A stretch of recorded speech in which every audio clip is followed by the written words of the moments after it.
All right, all right, all right, all right, and good morning. You got a special edition of, it's not a special edition, it's on location is what it is. It's not a special edition because it is Saturday morning and it is after 11. Now, you are looking at and listening to Real Talk with Herschel, live from Dothan, Alabama. Usually we broadcast from WKCG 99.1 The Spot. And we will be back there on Saturday of next week. And Audrey, in studio guest, her show comes on Wednesdays at 11. And that's the Audri Scott Williams show, We Are the Change Radio. But we are on location today. Everybody's in Selma. We'll be going, Audrey will be going tomorrow. I had other commitments, so I couldn't go today. So this is why we're shooting on location. So let's get right into it. This month is Women's History Month. So this month is going to be about, for, and with women. Okay. One thing I don't like labels. So even though my producer wants me to talk about the F word, I'm not going to say the F word. How about that, buddy? I got you new. But we're not going to talk about the F word. What we're going to talk about is the U word. The U word is unity. Now, a black woman's issues are my issues. So there's no such thing as black female issues and black male issues. They're black issues. So this month we're going to highlight issues that plague our women, and we're going to focus on unity with our women and black women coming together to help advance themselves, which helps advance the black family. So we don't say the F word on my show. What? Okay. The F word being feminism. Yeah, we don't say that because I believe the labels separate. I don't say millennials. I don't say Gen F. I don't say that either. I say the younger folks, the older folks, the working class folks. That's because we're all one community. And I think that the labels separate us. That's why I don't use those words. We have to realize this place that we live in is an island. We're on an island. And nobody's coming to get us. Nobody's coming to rescue us. So we have to understand that and work it out. Work out our little differences, because they are little differences, and work together for the betterment of everyone. So I'm not going to go into a whole bunch of ranting and raving like I usually do. I want to jump right in and talk about some things today. I know you see this pretty woman sitting here next to me. She's pretty, but she's smarter than she is pretty. So this is why she's smarter than I look. Huh? Yeah, you're much smarter than you look. Much smarter. Wow. And this is Audri Scott Williams of the Audri Scott Williams Show of the 2nd Congressional District for the state of Alabama. This is Audri Scott Williams, who is over in the UNI, I believe that URI. United Religions Initiative. This is also Grandma, Omi, a whole lot of other titles you have. So Audrey, just jump right in and let's talk about some things. Wow, you know, Herschel, women's issues used to be narrowly focused, I think, in the early years.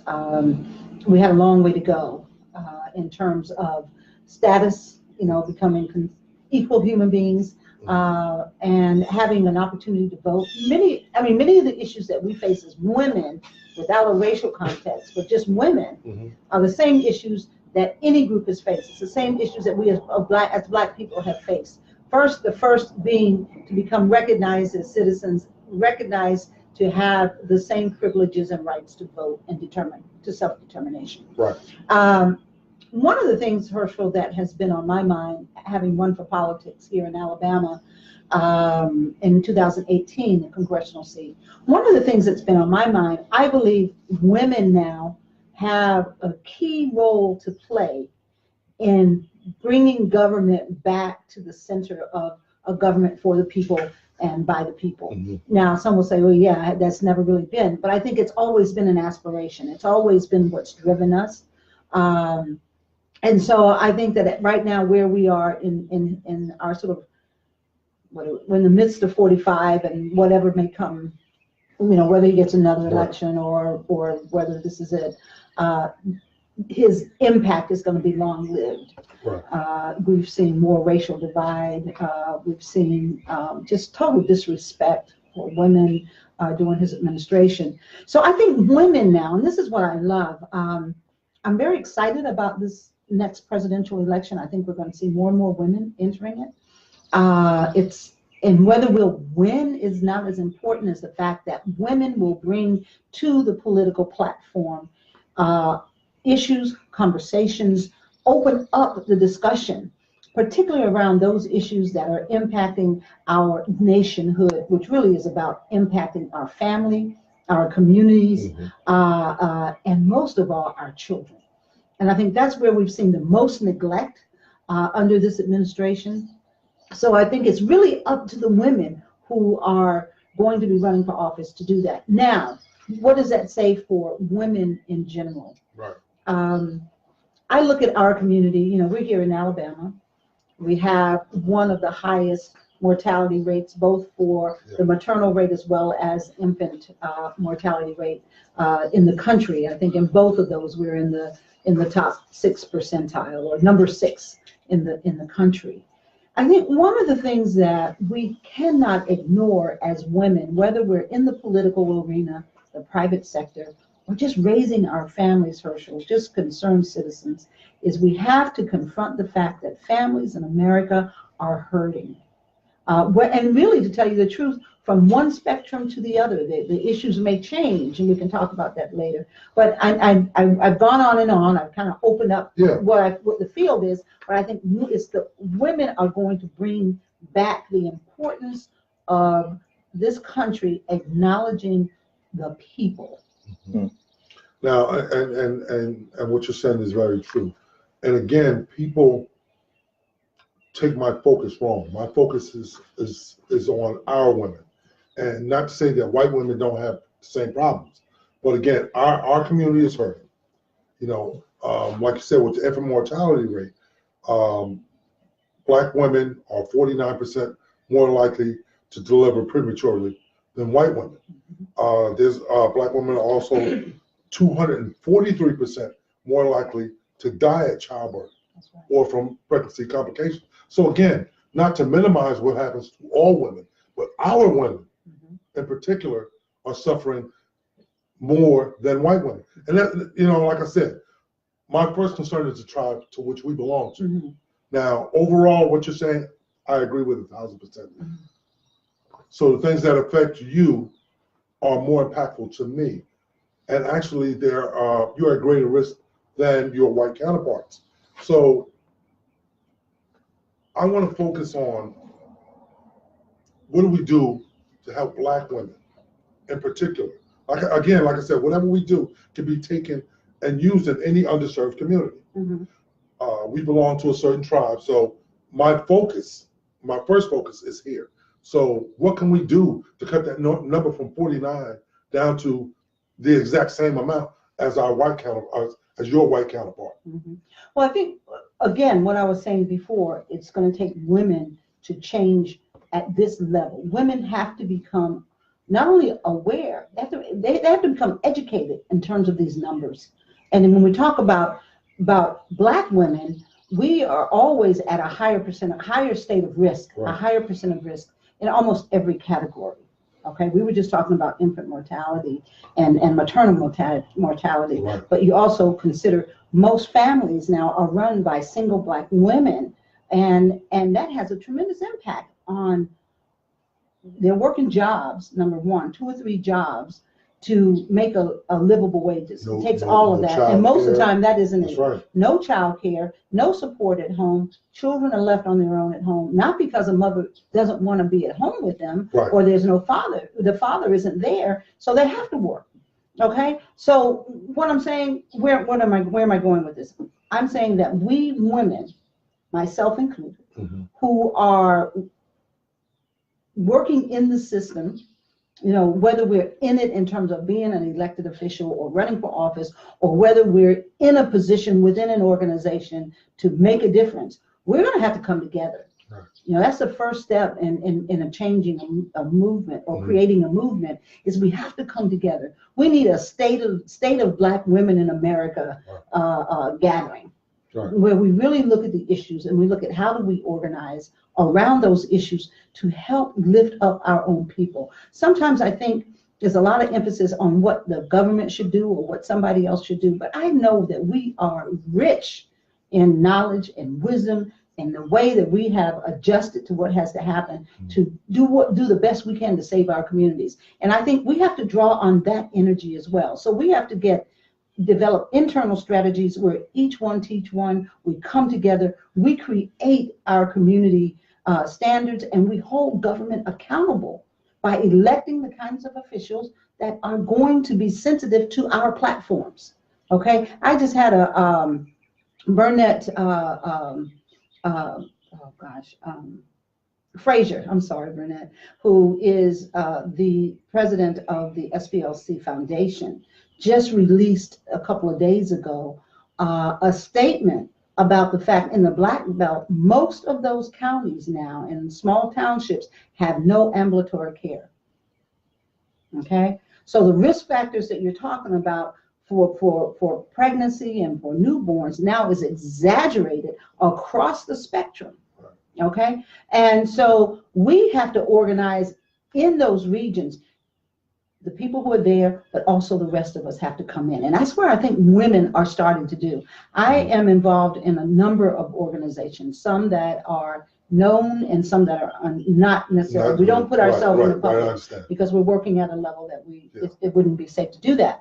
But we're organizing all over the world. And believe me, here in Alabama as well, we've got to put pressure on politics. In Alabama, we have got to change, let me say this right, we've got to change the look of politics in Alabama because it does not represent the people. And the long arm of the money chain, you know, that is controlling decisions that people are making that are not in the self-interest of Alabama. In the short run, people may think they're benefiting. In the long run, it's going to destroy Alabama. And it's getting close now. We cannot continue with the levels. Now, we talk about women's issues. And so our issues, I mean, I think one of the things that you said in the beginning, Herschel, was that women's issues are Black men's issues as well. Black men's issues are women as well. Because they affect our community. And no place does that show up better in terms of what's happening in the prison industrial complex with Black men and Black women. It's becoming sort of the encatchment of some of our best and brightest young people, their lives being destroyed, so they can't come back in community and be that change agent that they could be. Not, I mean, they can, but it makes it so hard, difficult. Yes. So one of the things that we need to organize around is healthcare. We as women have to become actively engaged in the prison industrial complex and breaking that down and looking at how we do that politically, structurally, systemically, and what are the biases that have fed into that. Now, one of the things we have to recognize, I'm gonna let you talk, but you kind of open up this big thing and my mind is just going, so you hold me to I got you. One of the things that I think we really, really have to look at is what's behind all of this. What's behind Trump being able to have, or 45 being able to have the impact that he has, okay? And that is, if statistically, by 2040, okay, the majorities in this country are going to be, I mean, minorities are going to be majorities. Right. And so what 45 has played on, and really it plays right into the heart of so many people who are afraid of that, is that the purity of America is going to be destroyed or sacrificed. And we know what that means. Yeah. Okay. So that has fed that divide, that racial divide. Now, as women in politics, women in what education, women in every possible field, one of the challenges that we're going to have as mothers is we're going to have to create, how do we bridge that going forward in a way that we can have policies that are for our highest good, and we can't do it if we don't organize as women and as men and women. Yeah, well, I hear you, and you mentioned politics, you know, and the reason I focus on Black women, and I always tell you, don't lose sight of this, is because you had a white woman vote against women's reproductive rights. You had white women vote against the rights of mothers. You know, so again, your alliance has to be to black women. We need more black women involved. We need more black women because only black women can speak to your issues. I understand politics. This ain't about politics. This is about survival and uplifting of our community because they are not going to speak to your issues. I don't care which side they're on. There's only been one woman, one person that spoke about reparations, and that was a white woman. But you've had white women vote against women's reproductive rights, and the same thing right here in Alabama. They don't teach sex education, which contributes to women not knowing about prenatal care, which contributes to the higher risk of mothers dying and children being malnourished because sex education is not being taught. Just education about your bodies and things like is not being taught. These are things that our children aren't learning.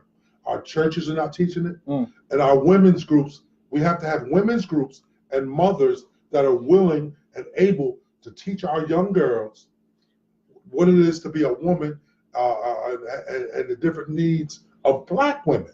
And see, like I said, I understand politics.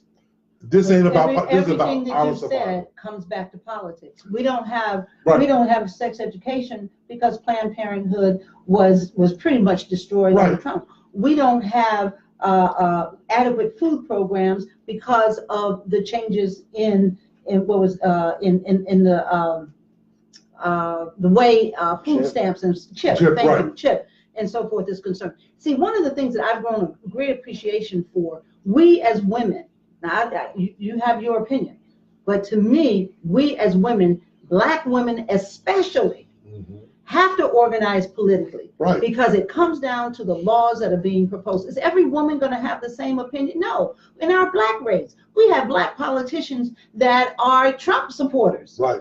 But what does that have to do with anything? Nothing. What I'm saying is that women, you're going to have, no, what I'm saying is it doesn't in the big picture, because those are usually smaller numbers, okay? The thing is that what we're working for is developing coalitions of women that can drive the system both at a political level and at a community level, both within the system and without the system. If we don't do that, we're not going to affect change. And you're right. And that's a critical point for me. And my call is to black men, because just like when black women support us and all that we do, we have to. That's why I said it's not a male-female issue. It's a community issue.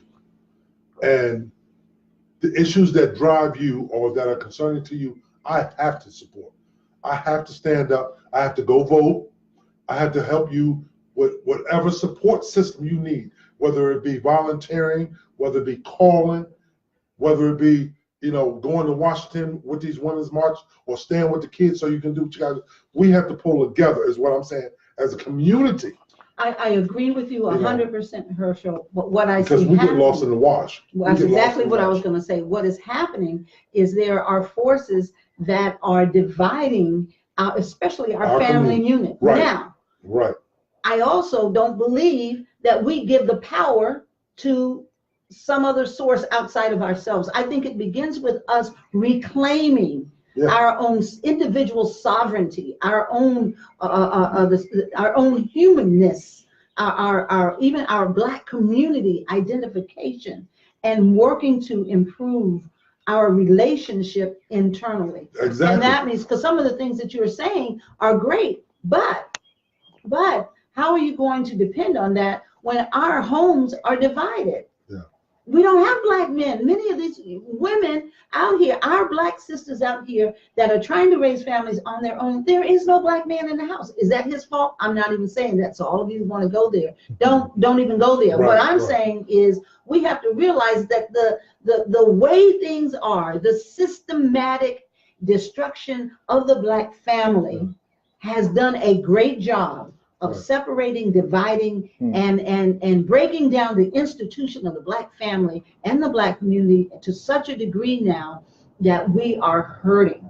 We have to have a consciousness reinfused into the system now that helps us understand, look, we got to stop all the crap. I'm talking about for us now. Right. No, I and agree. we've got to Right. come together, You're right. whether it's in our churches, our schools, our communities, or on a corner somewhere, because we got a lot of communities of young people where many of us won't venture into. I shouldn't say us, Right, but many right. people won't venture into. Right. We've got to break all that up.